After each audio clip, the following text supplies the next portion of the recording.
I, Frankenstein is an incredibly underrated and visually stunning movie that breathes new life into the classic Frankenstein legend. Instead of simply retelling the old story, it reimagines the monster, now known as Adam, as a powerful, immortal being caught in an ancient war between gargoyles and demons. This unique twist transforms the traditional tale of horror into an action-packed fantasy filled with epic battles, dark gothic settings, and deep themes about identity and purpose. What makes I, Frankenstein great is its blend of classic literature, supernatural mythology, and modern action. The film's world-building is rich and immersive, with beautifully designed creatures, intense fight scenes, and striking visual effects that keep you hooked from start to finish. It also explores meaningful ideas about what it means to have a soul, the nature of good and evil, and the struggle to find one's place in the world. Fans of movies like Underworld or Van Helsing will especially love the dark, stylish atmosphere and the mix of fantasy and science fiction. I, Frankenstein isn't just a monster movie, it's a thrilling, thought-provoking adventure that deserves more recognition. If you enjoy fast-paced action, mythological battles, and stories that dive deep into the human condition, this is definitely a film worth watching. I, Frankenstein is a far more engaging and well-crafted experience than Sword Art Online. While Sword Art Online often feels repetitive, predictable, and emotionally flat, I, Frankenstein brings something fresh and innovative to the table. It reimagines a classic story in a bold, modern way, combining gothic atmosphere, action, and mythology to create a movie that feels both thrilling and meaningful. The characters in Sword Art Online tend to remain static, rarely showing real growth or emotional depth throughout the series. In contrast, I, Frankenstein gives its characters genuine development, especially Adam, whose journey from a soulless creature to a being searching for identity and purpose is both powerful and moving. This emotional evolution makes the story more relatable and impactful. On top of that, the acting in I, Frankenstein stands out as strong and convincing.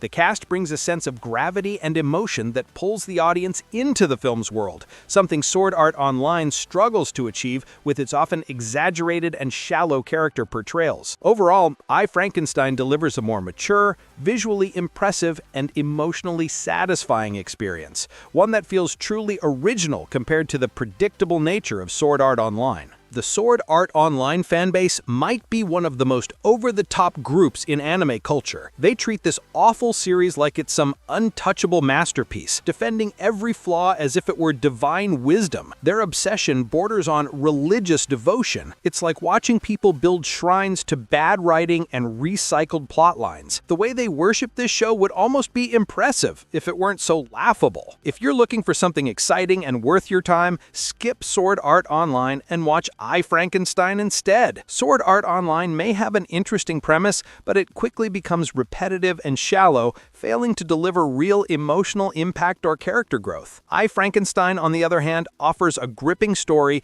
intense action, and a fresh take on classic mythology that keeps you hooked from start to finish. Rather than wasting hours on a show that feels empty and predictable, I, Frankenstein gives you a complete and satisfying experience filled with strong performances, stunning visuals, and deeper themes about identity and purpose. It's everything Sword Art Online tries to be, but better executed and far more memorable. Here's how to beat Naberius and I, Frankenstein. In 1795, Victor Frankenstein makes a monster by stitching together body parts and reanimating them. Victor is horrified by what he created, and he attempts to destroy the monster. However, the monster survives and kills Victor's wife Elizabeth. In hindsight, creating the monster was a foolish decision. What did Victor think he would achieve by doing this? Additionally, Victor's attempt to destroy the monster by tossing it off a bridge was quite ineffective. A normal person could have survived that. Victor should have torn the monster apart or burned it to bits instead. If Victor can revive the dead, then ending a life should be much easier. People kill each other all the time, but bringing the dead back to life is something no one has managed to do before. Victor pursues the monster to the Arctic, where the cold claims his life, while the monster remains unaffected. Instead of chasing the monster to such extremes, Victor should have let it go. He should have focused on finding a way to bring Elizabeth back to life instead, seeking revenge against against the monster was a lost cause, especially considering Victor's own vulnerability. The monster carries Victor's body home for burial in his family cemetery. Suddenly, a group of demons attack the monster, but just in time two gargoyles, Ophir and Keziah, appear. They defeat the demons and rescue the monster. The gargoyles bring the monster to a cathedral, where they are welcomed by the gargoyle High Queen Leonor and her second-in-command Gideon. Leonor reveals that the demons were working for the demon prince Naberius. She explains that the gargoyle order was formed by the archangel Michael to fight against the demons and protect the humans. Leonor advises the monster to stay in the safety of the cathedral. However, the monster intends to go his own way, which seems unwise. There's a clear reason why the demons are after him, so it's safer for the monster to stay put in the cathedral. Leonor names the monster Adam and equips him with weapons to fend off demons. Anything bearing the gargoyle order symbol has the power to descend demons. Adam picks baton weapons, but this isn't the best choice, as they aren't very effective for self-defense. Even in the movie itself, Ophir points out that those weapons are blunt, crude, and excessively heavy. It would be smarter for Adam to use a more efficient weapon instead. There are plenty of other weapons to pick from. Furthermore, if the gargoyles don't want anyone using the baton weapons, they should consider getting rid of them altogether, so nobody can make that decision. Adam could try tattooing the gargoyle order symbol into his skin. Perhaps then he could descend the demons without relying on any weapons, as he would become the weapon himself. Adam could also carve the gargoyle order symbol onto bullets, and use guns to shoot bullets at the demons. This way he can fight them from a safe distance. Leonor tells Gideon to lock Victor's journal in a vault to prevent it from ever reaching Naberius. If they truly want to ensure that, then they should destroy the journal. Memorizing the information contained within the journal, and then destroying it would be a more secure solution. Adam defeats all the demons that come his way, and chooses to live in solitude away from society. Adam should live in Antarctica to make himself more difficult for the demons to track down. It's the coldest place on the planet, with very few people living there, aside from scientists at research stations. Since Adam has shown that he's unaffected by cold temperatures, living there shouldn't be a problem for him. Adam doesn't age and there's a 200-year time skip. Adam reintegrates into society, and he finds himself battling demons in an alley. If Adam's goal is to steer clear of demons, then actively seeking them out is counterproductive. It's the opposite of what he should be doing. Amidst the chaos, a human police officer arrives at the scene and is killed by a demon. Naberius takes on the persona of a businessman named Charles Wessex. He hires two scientists, Tara Wade and Carl Avery, who are conducting experiments to bring corpses back to life. Naberius learns of Adam's return and aims to capture him. The gargoyles imprison Adam for the police officer dying. In retrospect, it would have been better for the gargoyles to detain Adam from the start, instead of allowing him to roam freely and potentially cause harm. There were probably many other innocent lives lost as a result of Adam's actions. A sizable horde of demons led by Zuriel launch an attack to capture Adam. In the ensuing battle, numerous gargoyles and demons are killed, including Ophir and Keziah. The gargoyles should have had a plan for such an attack. For instance, they could have constructed secret underground tunnels to discreetly relocate Adam to a safer location. It also doesn't make sense why the gargoyles and demons are fighting out in the open. Leonor mentioned that their war must be fought in the shadows, and yet these massive skybeams can be seen from miles away. Zuriel captures Leonor. The attack was a distraction to draw the gargoyles away from the cathedral. The demons will trade Leonor for Adam. However, Adam manages to escape, so the gargoyles no longer have him to trade for Leonor. Gideon trades Victor's journal for Leonor. Gideon could have been more cunning by giving the demons a counterfeit journal filled with misinformation. This would have misled Naberius and disrupted his plans. Zuriel didn't even inspect the journal to confirm its authenticity before releasing Leonor. Gideon is also lucky that Zuriel actually let Leonor go. Adam tracks Zuriel to the Wessex Institute and uncovers a chilling sight: thousands of corpses hidden underground. Naberius intends to replicate Victor's experiment, reviving these bodies to serve as vessels for the descended demons so he can rebuild his army and take over the world. Tara is given the journal. After studying it, she discovers the secret to reanimating the dead. Adam takes the journal from Tara. Naberius wants Adam to stay so they can study him, but he escapes and sneaks onto an underground subway train. Adam finds Tara and informs her about the ongoing war between gargoyles and demons. Suddenly, Zuriel launches an attack on Adam, wielding baton-like weapons of his own. When you're fighting against someone using batons, there's a few ways to defend yourself. First off, try to maintain distance. By keeping at a safe distance, it's tougher for the opponent to hit you. Also move around to avoid their swings. Zuriel grabs the journal from Adam and is ready to finish him off, but Tara steps in, insisting that she needs Adam alive for study. This distracts Zuriel, and Adam kills him. Adam informs the gargoyles about Naberius' plan. The gargoyles ask Adam where the bodies are hidden. Adam agrees to share the information, but only if they help him and Tara escape to safety. Leonor orders Gideon to kill Adam once he retrieves the journal. However, Adam manages to overpower Gideon, and he emerges victorious. Naberius has kidnapped Tara, but she refuses to cooperate. In a tragic turn, Naberius kills Carl. The only way to revive Carl would be to carry out the experiment, but Tara shouldn't do it. While Carl's death is heartbreaking, if Naberius learns the secret to resurrecting the dead, it would be a disaster for humanity, so Tara should resist doing the experiment. Since Tara is the only living scientist aware of the procedure, Naberius won't kill her. Tara could buy time by stalling until Adam arrives to rescue her. Even if Tara did revive Carl, he wouldn't be the same. He'd just be an empty shell, missing his soul and ready for a demon to take over his body. Adam burns the journal to prevent anyone else from discovering the secret to bringing back the dead. The character should have gotten rid of the journal a lot sooner. Adam leads the gargoyles to the Wessex Institute. Adam faces off against Naberius, but he gets overpowered. Naberius attempts to have one of his demons possess Adam, but it fails because Adam has developed a soul, and the demons can only inhabit bodies lacking souls. Adam could have also pretended like he was possessed by a demon to fool Naberius. Then when Naberius lets his guard down, Adam could easily kill him. Adam etches the Gargoyle Order symbol onto Naberius and descends him. The entire place collapses, destroying all the demons and corpses. The gargoyles should have nuked the place, since everything was concentrated in one location. A well-placed bomb at the Wessex Institute would have destroyed everything. Leonore rescues Adam and Tara. She forgives Adam for killing Gideon. The gargoyles need to locate and take down other places like this. Naberius hinted that he has similar places scattered around the world. Those spots likely harbor more demons and corpses that must be eradicated. In the final scene, Adam expresses his determination to fight more demons. He also adopts the name Frankenstein, providing insight into the origin of the movie's title.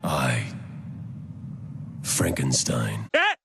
He said it! He said it! Adam should stay hidden with Tara. They know how to replicate Victor's experiment, so the demons will target them. Naberius, being a demon prince, suggests the existence of a demon king and queen, so facing a demon king or queen would be even tougher. Moreover, Naberius could be brought back if someone recreates the experiment. Fortunately, there probably aren't too many demons left. At the start of the movie, it was mentioned that there are 666 legions of demons in total. It's likely that most of them have already been descended by now. In the centuries that have passed, the gargoyles should be able to take care of the remaining demons. Thanks for watching and see you in the next video.